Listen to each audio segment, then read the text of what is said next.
L'objectif de ce salon, c'est de regrouper les jeunes startups, les porteurs de projets et les investisseurs sur la même table pour permettre à cette nouvelle génération d'avoir un appui financier pour pouvoir démarrer. Oui, ça nous fait un énorme plaisir au nom même du conseil municipal qui en a fait son cheval de bataille. Vous savez, l'entrepreneuriat aujourd'hui, c'est quelque chose qu'il faut vraiment promouvoir. Les jeunes en ont besoin et tous ensemble, nous devons nous mettre dans cet élan pour permettre à ces jeunes entrepreneurs, à ces personnes qui ont des idées de projets de pouvoir émerger effectivement, puisque c'est de là que pourra partir la richesse et le développement de notre cher pays, la Côte d'Ivoire. Le thème de cette année, c'est porter sur la renaissance entrepreneuriale qui va permettre à tout acteur concerné par l'effet entrepreneurial de s'inviter au 30-31 juillet 2025. Notre mission, c'est accompagner les individus et les organisations dans le développement de leurs compétences pour mieux répondre aux défis d'un monde du travail en constante évolution. Le thème il est très enrichissant, très enrichissant, et ce thème sera développé, je pense, par des experts.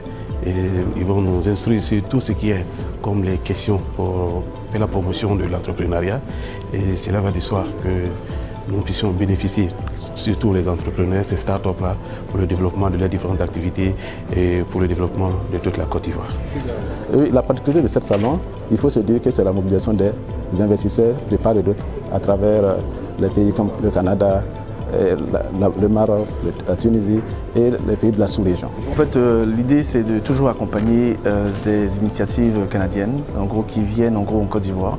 Et effectivement, en tant que Chambre de commerce Canada-Côte d'Ivoire, nous sommes la porte d'entrée, on va dire, pour les entreprises canadiennes qui viennent s'installer ici en Côte d'Ivoire, qui viennent faire des affaires en Côte d'Ivoire. Donc définitivement, en plus de ça, au niveau de l'entrepreneuriat, ça fait partie de nos objectifs premiers d'entreprendre, de favoriser les entrepreneurs canadiens surtout et des entrepreneurs ivoiriens pour créer un écosystème pour que la Côte d'Ivoire et le Canada puissent, on va dire, s'entremêler. Donc c'est clair que je devais être présent aujourd'hui, comme en plus ce sont des jeunes entrepreneurs, je devais être présent en tant que moi-même jeune, en tant qu'entrepreneur aussi, je devais venir pour soutenir ces actions.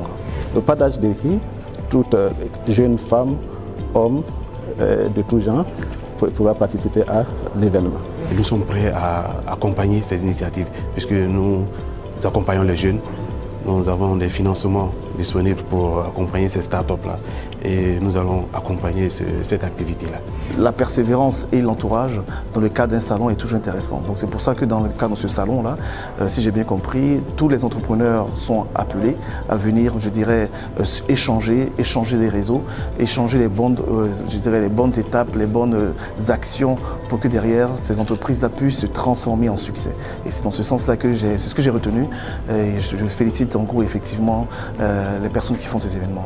Mais ma présence n'a pas été vaine puisque j'ai appris beaucoup. Aujourd'hui, je sais l'objectif de cet événement-là et je sais qu'ils ont beaucoup à nous offrir, à nous les entrepreneurs, parce qu'on a entendu parler de financement, on a entendu parler de rencontres B2B, on a entendu parler de formation, d'ateliers qui vraiment va beaucoup aider la jeunesse entrepreneuriale ivoirienne. Donc vraiment, je dis merci